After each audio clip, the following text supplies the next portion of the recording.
someone's yard, just a next door neighbor. And of course, you get down there and you find this little guy, an eastern blue-tongued lizard. Now, they're a really cool little species. Of course, here in Australia, the three ones, if you're not from Australia, the three ones that you're really going to hear about a lot are the Centralian blue-tongued lizard, your eastern blue-tongued lizard, and the blotched blue-tongued lizard, because they're all really commonly kept in the pet trade. If you were to go and pick one of these up here in Sydney, they're really common. They're a first keeper's pet. People want to come out and they get these because of the temperament and also the amazing color variations. People like Joe Ball up in Queensland are keeping these guys and breeding them out, and they're creating variations in color so extreme that you might find or buy a lizard off of him that might have an orange head, a white body with purple bands.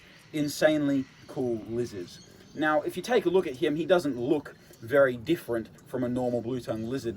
In fact, he's actually quite typical of the blue-tongued lizards we find here in Australia, and specifically here in Sydney. This species, the animals that we find here in Sydney typically have this very grey colour, and of course you find variations in localities with the eastern blue-tongued lizard, being that some of them might have a lot more yellows, some of them might have a lot darker, brighter orange bands, or more blacks, maybe a lot more greys and less of the black pigment along the back here. Of course, with blue tongues, a really amazing feature, and it's quite difficult and annoying if you're keeping them as pets and you're wanting to breed them, is finding out genders.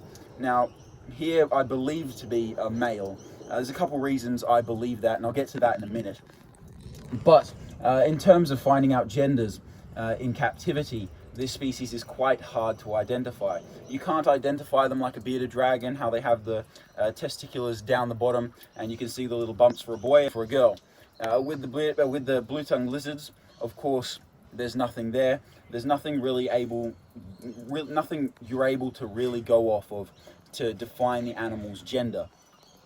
But one of the things that I look at when I'm looking at some of these guys here, and you go and catch them in the wild, number one is the males have this really big broad head, and you can see with this guy he's got a massive big broad head, nice and thick, and typically a bit more of a slender body, a bit more stout at the shoulders, whereas the females tend to have a little bit more of a slender head, and their body seems to peak around the center and be a little bit more rectangular. Now, of course, when you're catching these guys out in the wild, especially when it comes to the winter months, you find that these guys go into something called torpor. Now, reptiles in general don't go into something called hibernation. They go into torpor, and basically what that is it's a slow, sluggish time when the temperatures are very cold and there's not much to do in terms of food, active hunting, and here in Australia the temperatures drop significantly in the winter over the summer, depending on where you are in Australia. For these guys, these can handle quite cool temperatures, not nearly as much as the blotched blue tongues, which are the southern parts of Australia. Now, of course, when they're in torpor, they're quite open to people, snakes finding them, other lizards finding and eating these guys because they're quite slow and sluggish in this period of time. The main thing that you find these guys with is ticks. Most reptiles in the wild, and you pick them up, they'll have a tick on them. But during torpor, these blue tongues just seem to be magnets. They are completely tick magnets, and they get to be picked up by them. Or the ticks pick them up all the time. If you have a look at this guy, he's got a little bit of a bulge on his left shoulder here, and underneath you can see the tick there, and it's kind of pressed the scales up, and they get in between the scales, and of course they suck the blood and then they drop off. Now, it can be quite devastating for these guys when they have 30 or so ticks on them.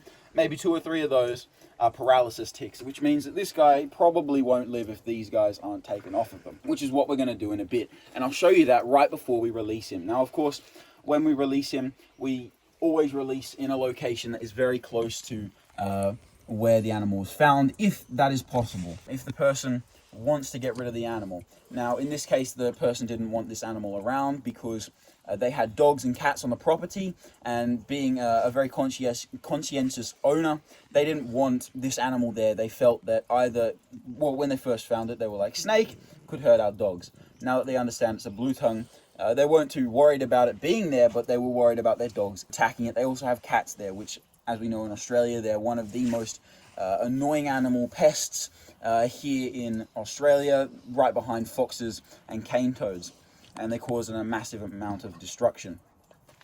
Now, we'll take these ticks off and we'll get to the release, guys. Catch you soon.